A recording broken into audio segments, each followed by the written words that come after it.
Hey people, so I've been asked about my kit for on-the-fly key casting, so that's what we're going to have a look at. So this is the kit that I have. It's the Multipick Quick Key Easy Pro, but I've made my own changes to this kit. I've replaced some things with other things and added a few things. So let's go through what I have inside. So first up, an essential item, our key casting box. That's the thing in which we make our molds and do the actual casting. And naturally we're going to need some metal. So I have a little supply of fields metal here and an additional supply of fields metal. Also carry some talcum powder as a release agent.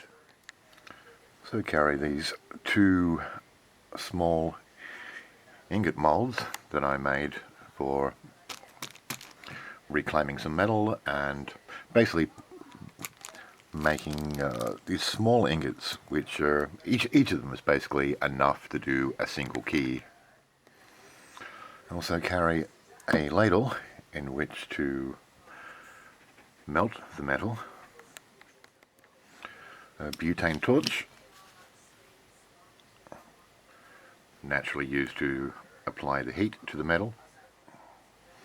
As far as the making of the mold itself, I use Siligum. It's what I prefer and what I find works well, so I stick with what I know that works.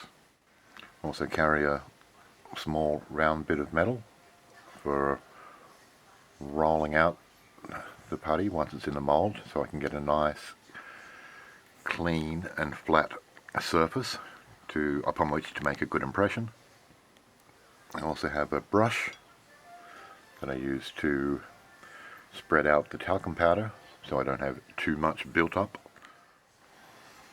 I carry a sharp blade to do a little bit of cleanup on the mold and maybe to fix up a chimney, just small maintenance tasks to do with the molding, and maybe even to do a little bit of work on the key itself. Also carry a few small needle files, mostly to do a little bit of manicuring on the key should it need it.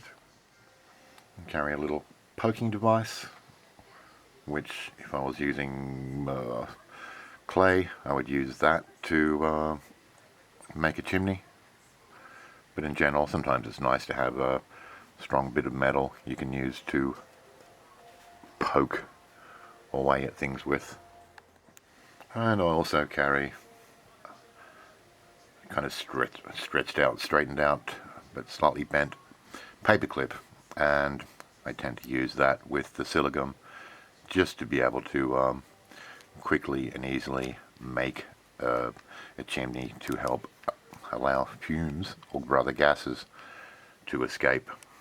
And all of that fits quite neatly into this case, and it's kind of the perfect size to, if you need it, throw it into your bag, and you've basically got all you need to quickly and cleanly cast yourself a temporary key. So we'll choose a lock to cast a key for. We might as well go with this.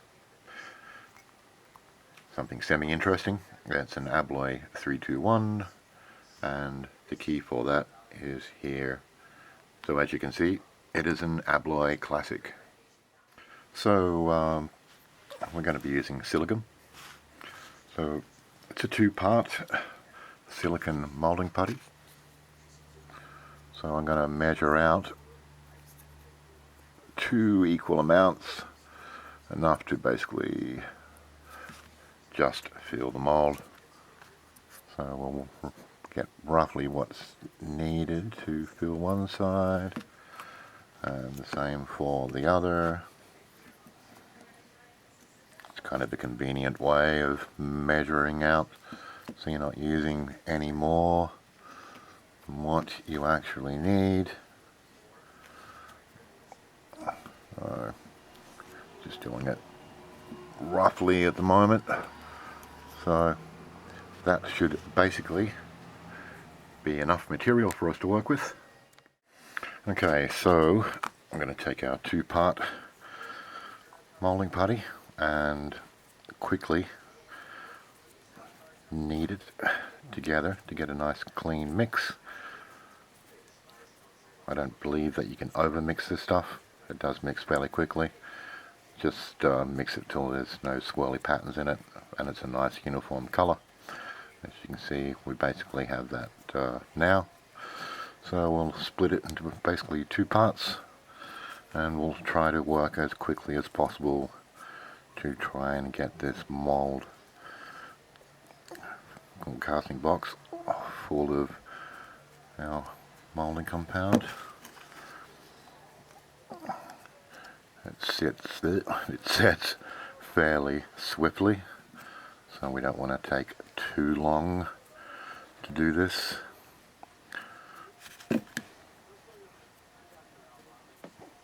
So now it's the point where I take my little roller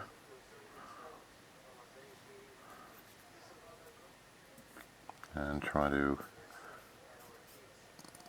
make sure that I've got it all covered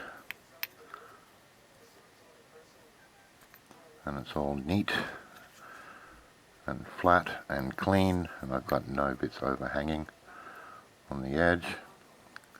So I want the mould to form together neatly.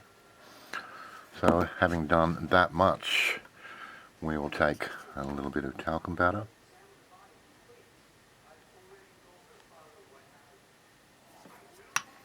and with our brush we'll quickly brush it over. So that's our release agent, so that the 2 parts of the mould will come apart quickly and also that the key will be released without any giant struggle. So this much in place. What I'm going to do is bend that a little bit there and there to kind of form a bit of a spout, and we'll just place the key and give it a little bit of a push, just enough to make sure that it doesn't move around. I'm going to take a little bit of wire and place it pretty much where we want it to form our chimney, and try and carefully bring these 2 halves of the mould together. And with this kit we've got this to screw down and apply more pressure to the 2 halves, and that much is done. So we need to wait for a few minutes or so for this stuff to harden. So while we're doing that, I'm going to turn off the camera, clean up some of the talcum powder mess, and we'll come back and continue. Okay, so moment of truth. We're going to... hello. There we go. Screwed that down tighter than what I'd thought. So, all going well. What we should have now is a nice clean mould.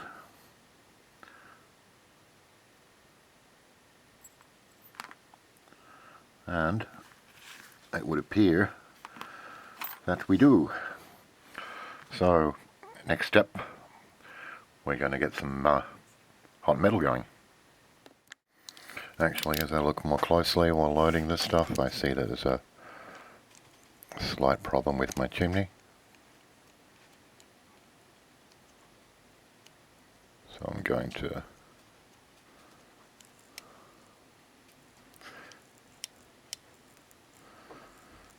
see if I can fix that.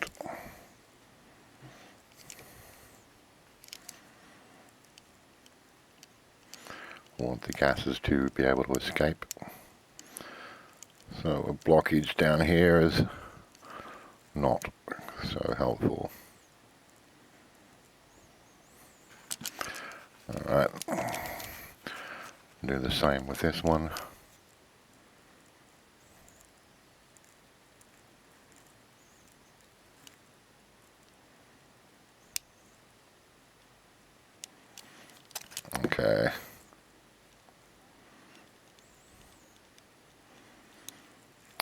should be good enough. So, alright, let's get on to melting some metal. Okay, so mould is in place. We have some Fields metal scraps in here. We have a butane torch. So we're going to heat up the Fields metal. A nice metal, but it's a eutectic alloy, a single melting point. And as opposed to things like rose metal and woods metal, another couple of low melting point metals, there's no lead. So it's quite a nice metal to work with. You can use them, of course, these other ones, but you know, do your research and let common sense prevail, because you know, lead poisoning is a thing.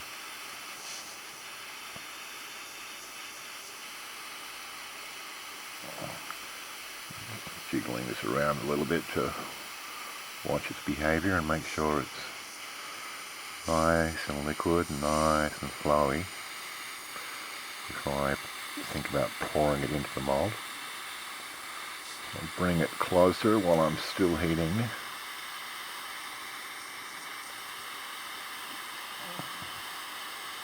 And keep heating as I'm sort of tilting, and then pour into the mould.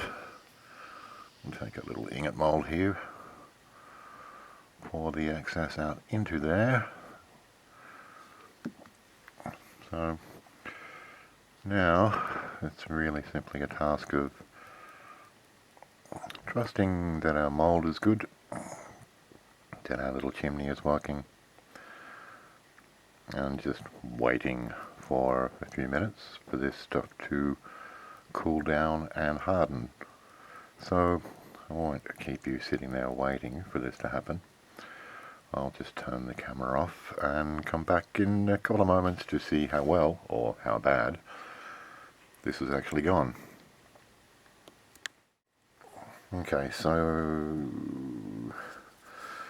a little warm, but it should be okay to open up now. And we have what looks like a key. You can see our chimney worked. We'll pull our key out. Now, I'll grab this pair of snips and we'll snip off our chimney. We'll put that metal aside, use it later. Make sure I can stay in view here. It's not looking too bad, really. I can see that I need to clean up the end of this key just a little bit, just to make sure it's as clean as possible.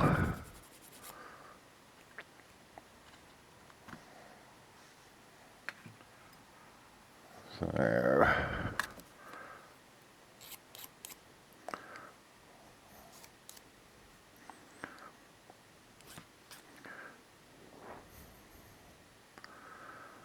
it's looking pretty good. Looking pretty good.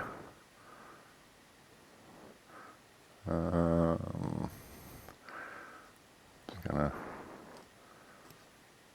take a moment to clean off anything which looks like it should not be there. If you're ever uncertain, refer back to your mould and make sure everything that you're looking at on your cast key matches what your mould says should be there. If things don't measure up by eye, fix it. So anyway, I think that looks okay. So we'll grab our lock, and if we've done our mould right, the key should fit perfectly without any real changing. But what we're interested in is whether this is going to